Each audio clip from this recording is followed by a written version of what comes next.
Hello and welcome back to another episode of Voice of the Rings. I'm your host and guide, Zollin Ironshield, and we're going to do a very quick episode today on stats. The stat numbers you see right here next to me in my character thing. So, we're going to talk about those real quick, and I do have a video on this. It's way more in depth. It's called the character panel thing, but you are welcome to check on that, but I want to make a fast one for you guys that you need to, 5-10 minutes so you can get it know real quick. Alright, so let's just start at the top and go down. So for first, you have show all stats. You want to usually keep this on. For most players, keep that on right there. And then the top one is obviously your morale, your health, your HP, however you want to translate it. Morale is what, if that gets to 0, your green bar, you die, right? That's up in the top left as well, right? Your health and your mana. Different characters have rage. Some have rage they have to build up. Some have nothing. Some have atonement and different things. But for me as a guardian, mana is the blue one. It is how I need that to attack my skills. As you can see here, it costs me 342 mana, or power in this case, to cast this skill. Again, power mana that is used universally around the place.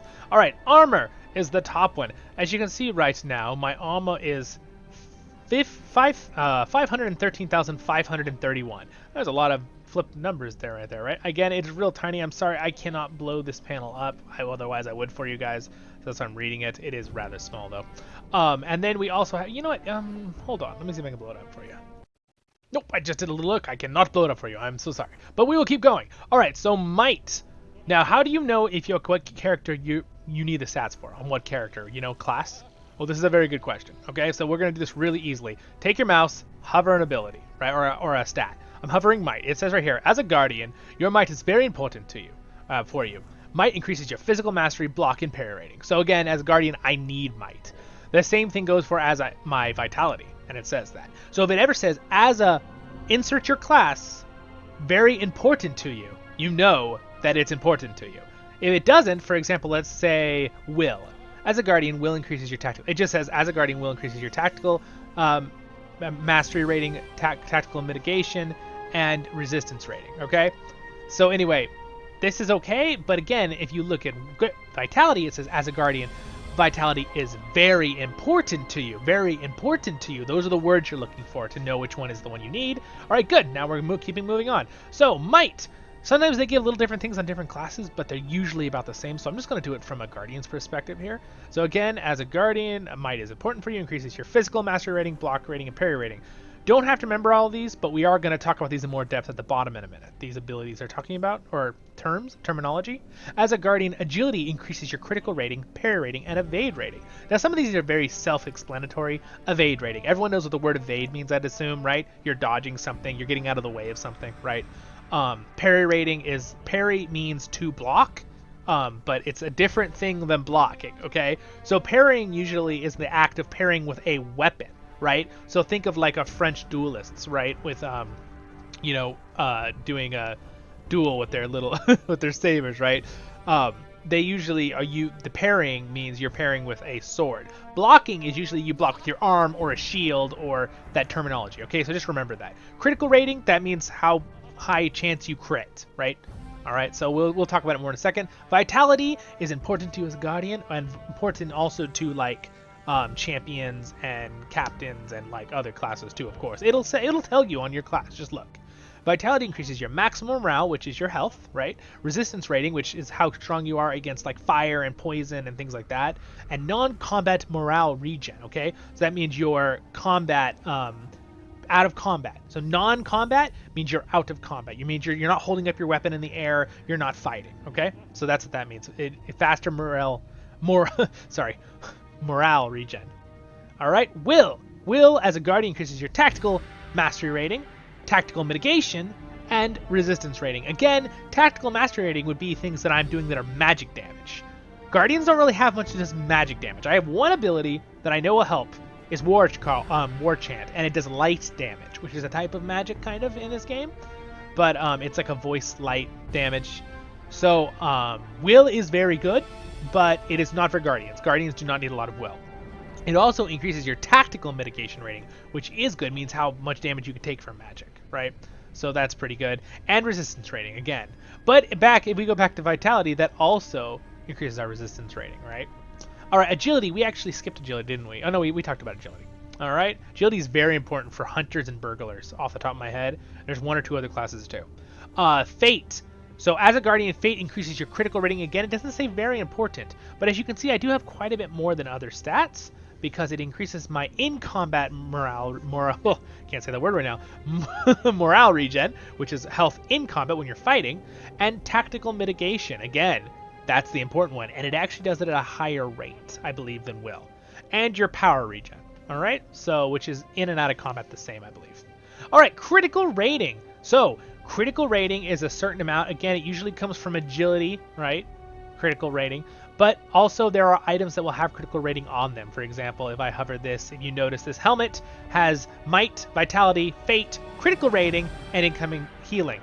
So incoming healing means it would heal me if someone threw a heal at me or I heal myself. I'll get more healing. All right? Like deep breath or something. So now we are going to go from, so critical rating, let's talk about it real quick. I'm going to go through these as fast as I can. We're going to keep this at about 10 minutes, all right? In critical rating, increases the critical hit chance and magnitude of your melee, ranged, and tactical attacks. Again, basically all damage you deal, right? So it's going to be the same across every class. All right, and then I am going to real quickly turn down the epic music just because I need to be able to, you guys to hear me. All right, so critical rating also in melee crit hits, it says right there, we'll talk about it real quick here, the points, how many points I have in it, the critical hit chance of your melee attacks, it breaks it down for you, okay? The critical chance of your melee attack is a 14.5% chance to crit when I hit with my sword or axe or mace or whatever you're using. It says critical hit. Devastating hit chance. Devastating hits are more powerful than critical hits, you guys. They're a different thing in the game. They're just, you're luckier if you get a devastating hit. It does a lot more damage, okay? Devastating hit chance of your melee attacks is 3.2%. As you can see, it's a lot lower, right? The magnitude of a critical or devastating hit is increased by 12%. So all of that is increased, right? So that bottom one increases how hard the first two hit, crit and devastating hit, which is, let's call it a super crit, right? That's devastating hit. Ranged, same thing. It's almost identical, and tactical. All mine are identical because it's the same number, right? So again, critical rating across the board is good for almost every character. Of course, if you're going full tank, you probably want to opt out for less critical chance and more resistances and more health, right? But again, my build right now, that's what I got. Finesse, reduce your opponent's resistances, reduces your opponent's block, parry, and evade. The idea behind finesse is that you're a very good fighter and you know how to basically counteract someone's ability at blocking or dodging or evading, okay? So again, it says right there, reduces your resistance of your opponent by 19.4%, reduces block, parry, and evade by approximately a total of 19.4%. Together, guys, together. So that means if they have 50% block and 10% parry, they're not going to be reduced both of them by 20%. Those percents, it's going to be together reduced by 20%. So whatever their sums are, reduced, okay? So we don't need to go into too much math there, but you get my point. Physical mastery rating. Okay, physical mastery rating is super important as a guardian. You get it from might. And it also, physical mastery rating helps. It's also very important for ranged units like hunters, but does not help magic units, right? Does not help magic damage. So as you can see here, it says physical melee increases the damage of your physical melee attacks against your level. By the way, your level, that's important to know, you guys. If you're not on level, it will be reduced. So if you're fighting something 2 levels or higher, you're going to be doing slightly less damage to it. If you're fighting something 2 levels below you, you're going to be doing slightly more damage to it, right? So it says my melee attacks to 176.8% damage, and that's from a base level of your character, I believe, is what that means. And my physical range is 161.8%, right? All right, so now tactical mastery. This is really only going to help my war chant, which is a light damage, right?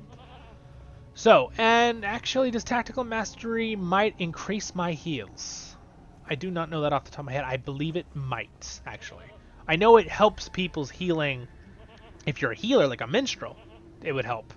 But it might actually help my actual heals to myself, too.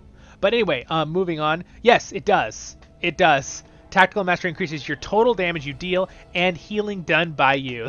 That's hilarious. I knew it and I didn't even read it. All right. Tactical offense increases the damage of your tactical attacks against enemies at your level. in this case 133, by 26.7%. All right, let's hurry and get through the rest of these. We're almost done, my friends. Light of Ironshield. Okay, so this is a new stat that came around in Mordor. It's kind of like the Dread system. Real quick thing on the Dread, right? If you get Dread, you lose a little bit of your max percent health. If you gain Hope, you can increase your health a little bit. So, for example, if I use my little Hope horn, which I think I do have right here, you see my health went up slightly, and if I hover this again, it'll say my max health is up 1%. But we're not worried about the Hope system right now. This is the newer system in Mordor of the Light system. You have to have it to counteract the darkness, right? Or you will just cower and die in certain places. So that's important to know. There's that system and there's the Hope system. They're kind of similar. And different instances need that too. That basically just comes on different things later. Resistances. All right, resistances are very important, you guys. I have 160,000 resistance, right? Provides a chance of avoiding all effects. Your chance to avoid effects is 14.3%. Again, effects are bleeds, poison, diseases that do damage, energy abilities, lightning or fire, you know what I mean, acid, all that stuff helps you against all that. Critical defense, very important. Reduces the critical and devastating hits, critical or super criticals, I like to say, hit magnitude of incoming melee range tactical. It just makes you take less damage from crits. All right, simple enough. There we go. And right now, I have very little critical defense.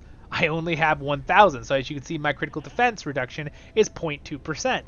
I need to put that up if I was going to do battle. But if I switch to my shield, if you notice, my critical defense went up to 57,000. Now I reduced them by 8.7%.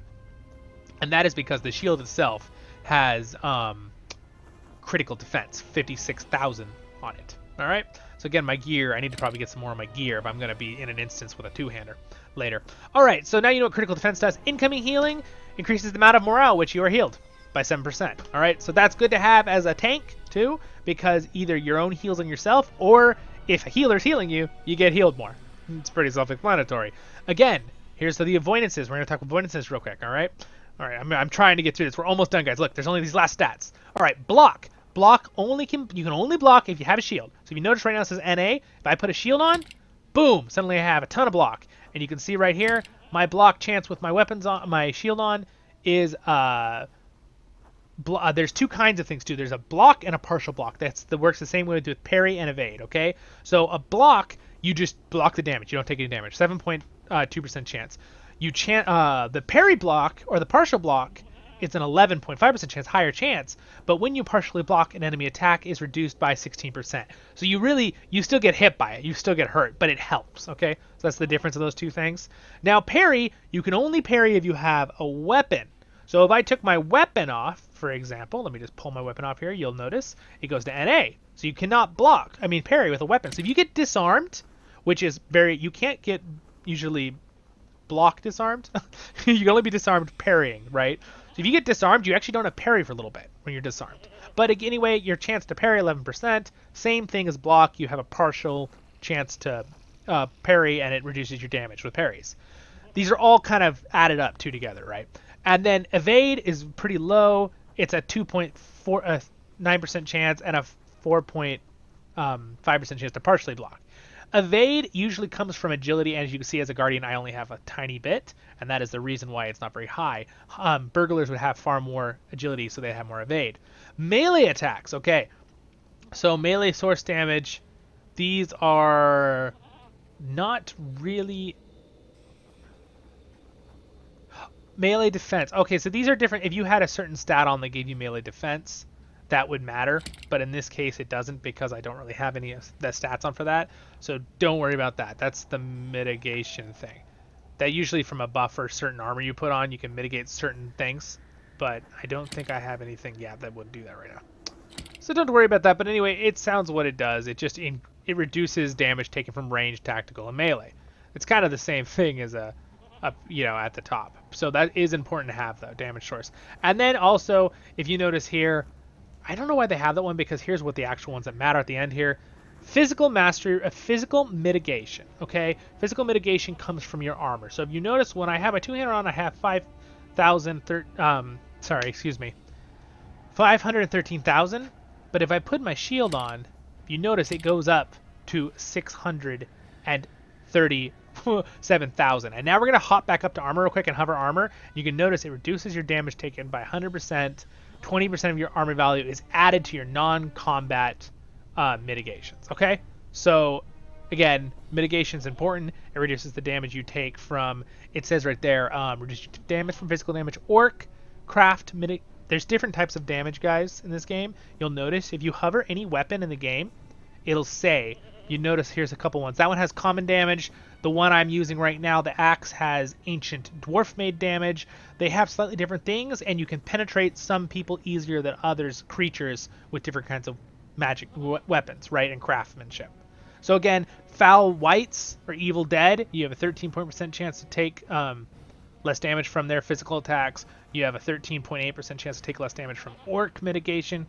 And then I also have a flat 54% reduction in damage from physical, which is great. And then tactical, I have a 28% reduction, and the same thing if it goes down. There's all the poison types I was talking about. Fire mitigation, lightning mitigation, frost mitigation, acid mitigation, and shadow damage mitigation.